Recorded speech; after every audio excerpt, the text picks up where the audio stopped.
Today we've got Mikey Erg joining us in the rock room here. And if you guys could just, starting on the left side, just say your name and what you play in the band. My name's Alex, and I play bass in the Mikey Erg band. Mikey Erg, I play guitar and sing in the Mikey Erg band. I'm Lou, I play drums in the Mikey Erg band. Awesome. So a minute ago, and it was one of my first questions, we were talking about what was the first punk record you ever bought. It was almost my question. I wanted to know kind of the person or the moment that you got into punk rock.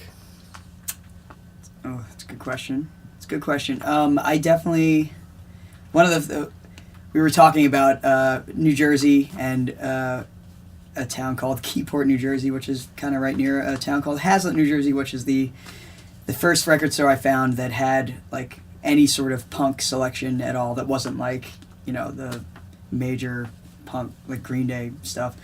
And I definitely bought Punk-O-Rama 1 on vinyl. Nice. At this record store called Now and Then in Hazlet. And I remember that like the first song on that grabbed me was Bright Green Globe by Down by Law, because I was like, whoa, this is like, it's like the Beatles, but it's got more edge to it. Yeah. Like it was very poppy, and that's when I kind of realized like, okay, I think I like this pop punk thing. 'Cause it's like all of the things I love in one thing.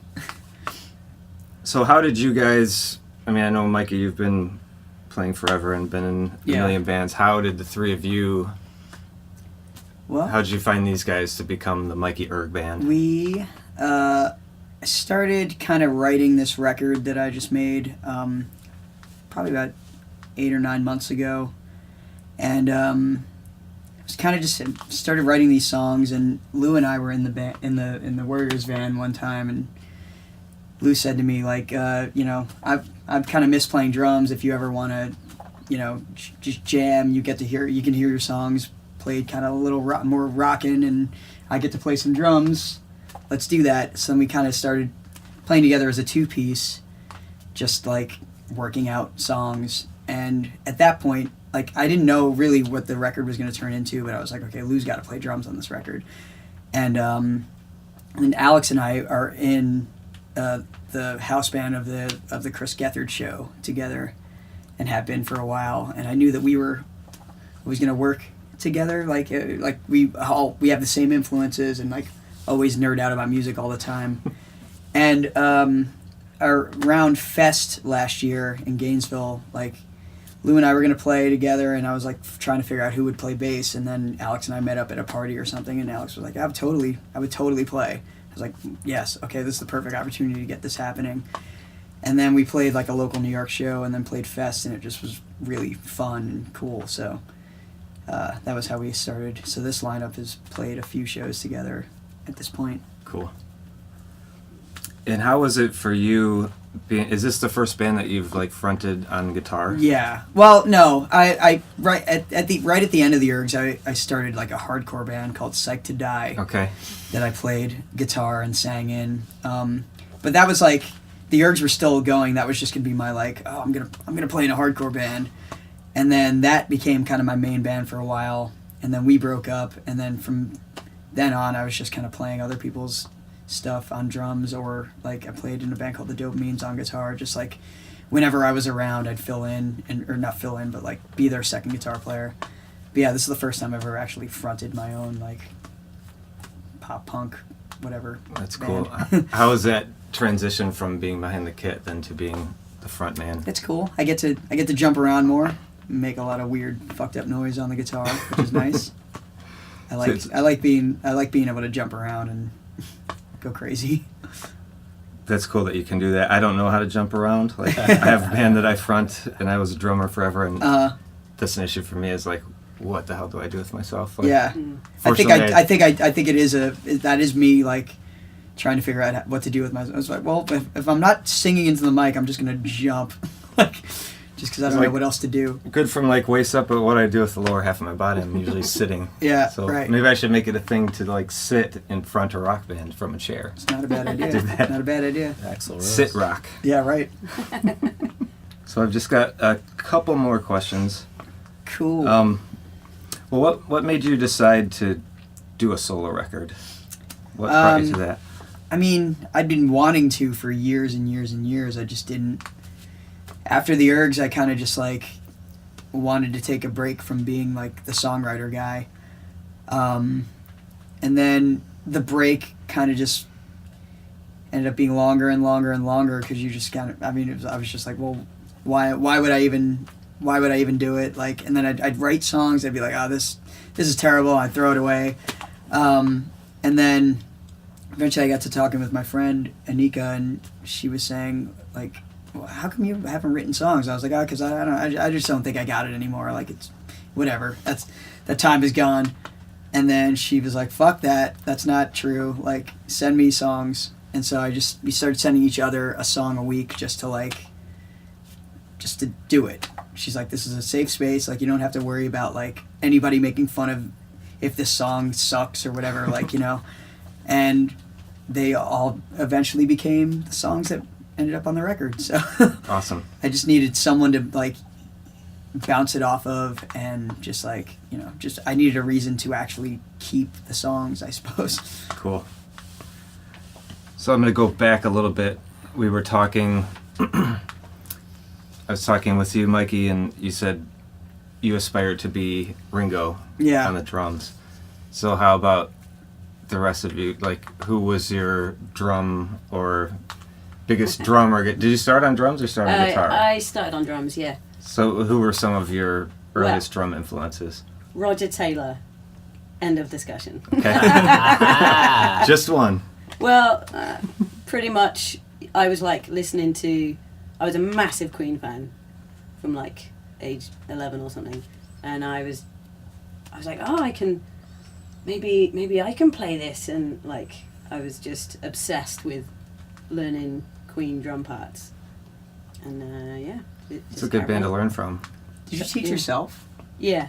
That's rad. Pretty much, yeah. But I remembered like I went into high school like after hours, and I was able to like use their drum kit and stuff. Yeah. And I remember sitting there like listening to my Walkman and like trying to like play along because I didn't have a drum kit at home. Yeah. And every now and again a teacher would walk in and be like, "What are you doing?" Like, and I just head down, ignore them. Like I'm trying to learn how to play. That's awesome.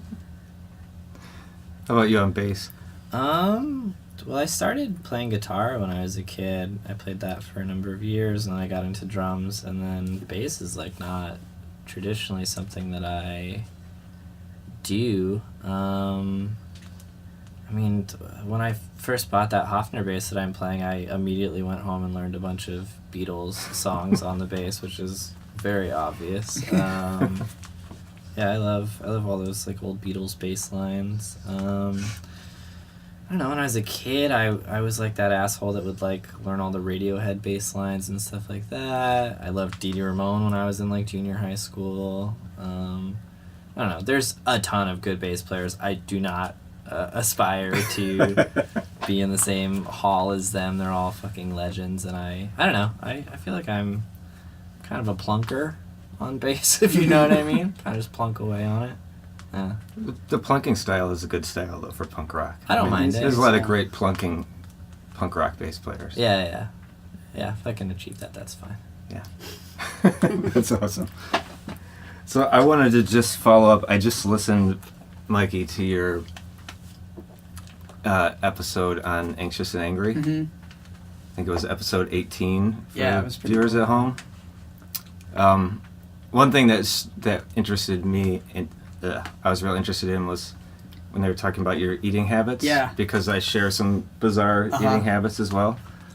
Like, I only drink Coca-Cola. Like, I don't drink anything other than Coke. There was a minute where I was going through like 3 or 4 2-liter bottles of Pepsi a day. I was a Pepsi guy. Yeah, and like would only eat McDonald's. Only. So Like, when it was the chicken nuggets and fries, it Yeah. was just McDonald's. pretty nuggets much. and I mean, fries. like, you know, if I was in a pinch, I'd go to Burger King. Or like I'd eat like pub food, like chicken fingers and French fries. But I mean, some sort of fried chicken product and French fries was my diet for years, like 10 years.